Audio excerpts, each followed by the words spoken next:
Bidang profesi dan pengamanan Polda Jawa Tengah menahan seorang anggota Polres Tegal Kota yang diduga melakukan penganiayaan terhadap seorang perempuan. Selain diproses pidana, yang bersangkutan juga menjalani pemeriksaan atas dugaan pelanggaran kode etik dan disiplin Polri.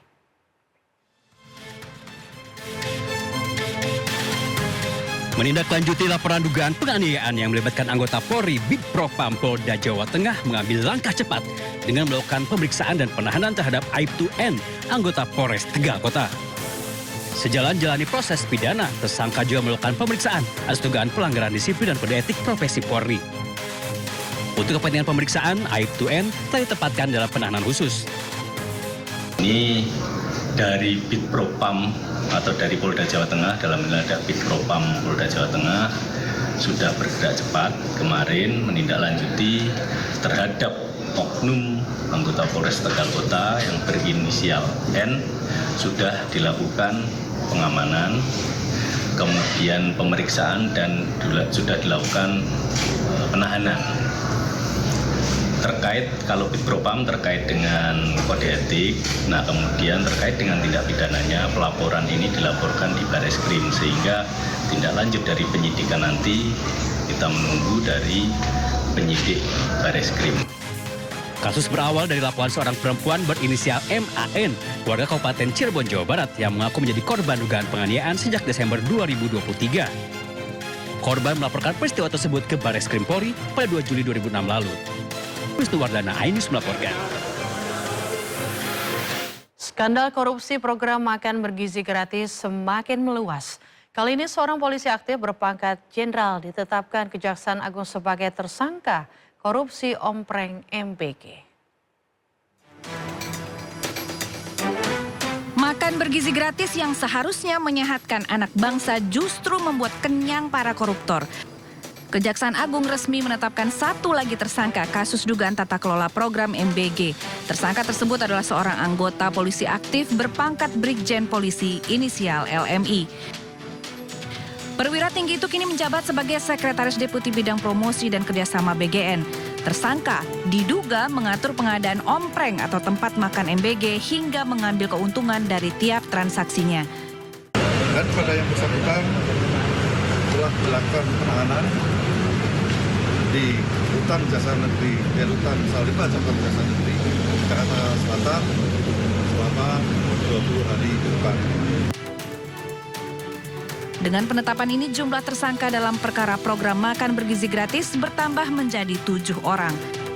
Hasil penyidikan lanjutan menemukan bahwa dugaan praktik korupsi tak hanya terjadi pada proyek besar MBG, tetapi juga menyentuh perlengkapan dasar untuk membagikan makanan pada masyarakat. Tim Liputan iNews melaporkan. 7 orang telah ditetapkan sebagai tersangka korupsi MBG. Yang terakhir adalah polisi aktif berpangkat Brigadir Jenderal. Koordinator Maki Boyamin Saiman menyebut tersangka korupsi MBG bisa terus bertambah.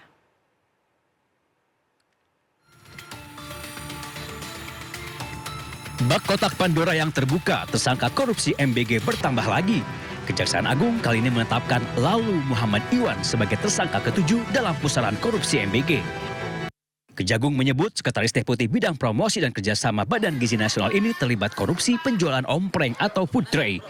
Modusnya, perwira polisi aktif berpangkat Brigadir Jenderal itu mencari calon mitra untuk mendirikan dapur MBG. Syaratnya, mereka wajib membeli ompreng kepada perusahaan PT SGI. Belakangan terungkap PT SGI ternyata perusahaan yang sengaja ia dirikan.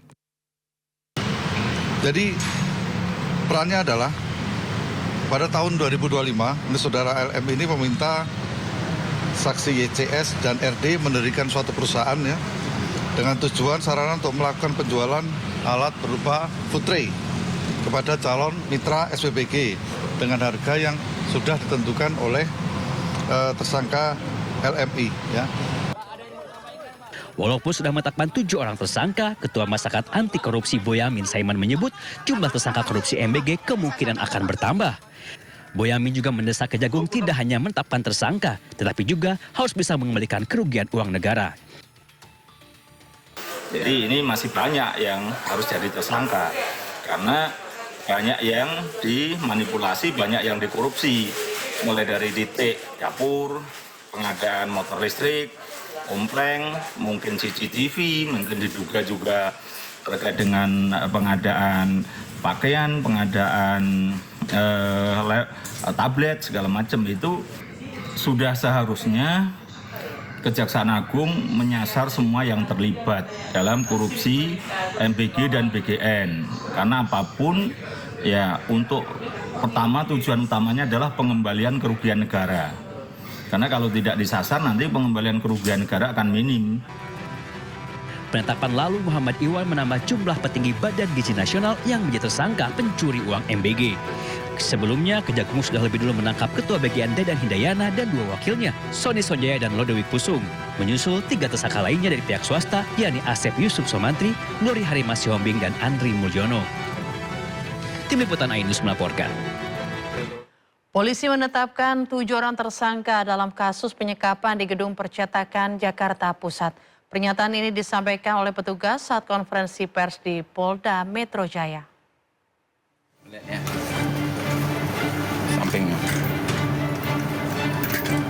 Proses hukum penyekapan 3 korban di Gedung Percetakan di Jakarta Pusat masih bergulir. Dalam gelaran konferensi pers Polda Metro Jaya, polisi telah menetapkan 7 tersangka atas kasus yang diawali dari pencurian para korban. Ketujuh tersangka ini 5 orang laki-laki, 2 orang perempuan. Dan terus dilakukan pemeriksaan secara intensif, tidak terlepas daripada para korban itu sendiri maupun ketujuh tersangka, dan kami melakukan pemeriksaan di sekitar TKP dan yang berkaitan dengan peristiwa pidana tersebut. Selain proses hukum yang terus berlanjut, polisi juga memberikan pendampingan kesehatan berupa trauma healing serta perlindungan bagi para korban dengan melibatkan tim Bidokes Polri, tim psikologi, serta LPSK. Hingga saat ini penyidik masih memeriksa intensif dan mengumpulkan alat bukti, termasuk hasil visum ketiga korban beserta rekaman CCTV yang telah diamankan. Sebelumnya, korban tengah ketahuan mencuri dengan total 250 juta rupiah. Akhirnya korban disekap dan dipasung. Keluarga korban yang sudah memberikan tebusan sebesar 50 juta rupiah, tetapi korban tidak juga dibebaskan. Keluarga korban melaporkan kejadian ke LBH. Tim Liputan Ainus melaporkan. Ya, kita ke informasi selanjutnya pemirsa. Seorang oknum perwira polisi diduga mengintimidasi pedagang buah di Pasar Induk Keramat Jati, Jakarta Timur. Aksi ini terekam kamera ponsel warga dan viral di media sosial.